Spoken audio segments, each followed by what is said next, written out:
guys are in Teen Wolf, yes. Right? How's that going for you? Great, man. It's paved our careers. You know, it's absolutely made every single one of us, you know, to that next level of stardom, going further in our career, and it's also an incredible job. You know, it's fun. We have a great group of friends and family that we absolutely love and admire, and very proud of ourselves. You know.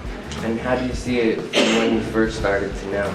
Well, that's the biggest trip. Yeah. Because like everything that Tyler just said, it's like, you know, that's what makes kind of the 4 years so special, is because like, you know, for most of us, I think on the show, like at least like you know, none of the adults, this was like, you know, a lot of our first like really like big like series thing, like, you know, experience, I guess you could say, like, and so we've held it in our hearts, you know, really dearly. It's really dear to all of us, I think. I mean, like acting is for, I think for most of us, it's pretty natural, you know. Like, yeah. We just kind of do it, right. You know. So we just kind of put our mind in our characters and kind of go through the situations that they're going through. And you know, he was getting burned with a blowtorch, so I just assumed what that would feel like, and I screamed. Yeah. We also have a really supportive crew that, like, you don't feel ridiculous doing ridiculous things around.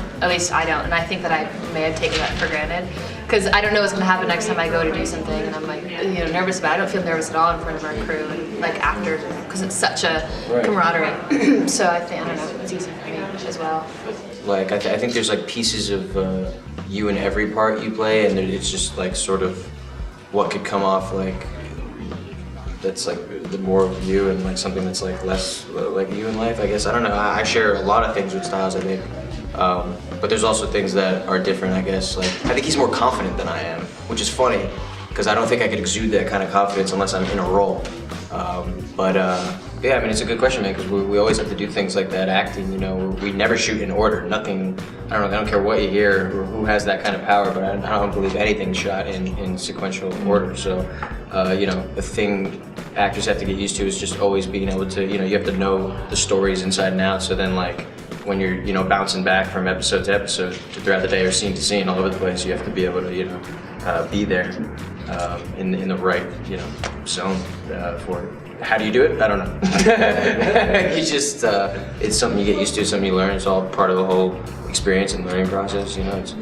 How do you do those things with your dad on the show with Daniel Sherman? Like, how do you interact with him? Because he's, you know, he's like an older actor. Yeah, he's not that much. I mean, he's older than I am and Daniel, but we're all friends, and he's really close with Daniel. So I think their friendship, because they're really close friends off of set and not friends at all in the life of the show. So I think that's kind of cool and interesting. But I mean, they're great actors to be acting opposite them. But I don't know, so, I mean, I feel like sometimes we have really good, I think we're really good at balancing the fact that we have to stay pretty close to script, but then also like we very much understand what the scene's about, to the point where we can, like, you know, riff on it until they call cut, and then they'll never use that anyway. It doesn't matter, like, so we can still, like... Usually the improv is done like at the very end of the scene, when we've said all of our lines, and we just kind of squeeze stuff in, like back and forth, right before they say cut, because that's really all we have time for. Just put your like little stamp on it. Yeah, exactly. So tell me more about what's going to happen in Teen Wolf in this season, and what you want to see from your characters.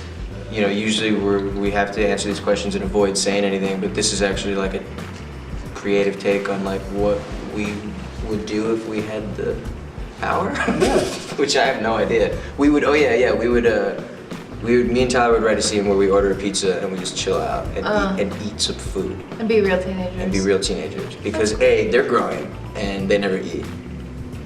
Think about that. Still eats fries. Well, in the first season, I don't think I've eaten since the first season. I'm like, genuinely. I had some. No, never mind. What? I almost said something. In this season. Yeah, I don't know if I'm allowed to say anything. That's awesome. I eat. Okay, spoiler alert is Tyler eats in this season. He gets some good protein in there. That's right. Okay. Yeah. Okay. And what about the tattoo? I know that was like a big.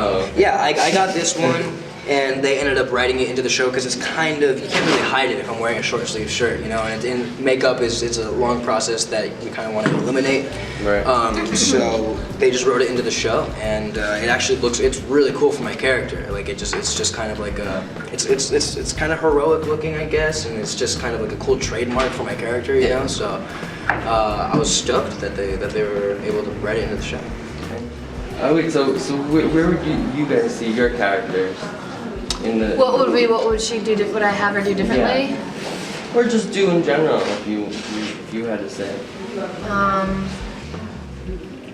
Run for student president. Ooh, I like that. And she went Allison Argent for president, class president.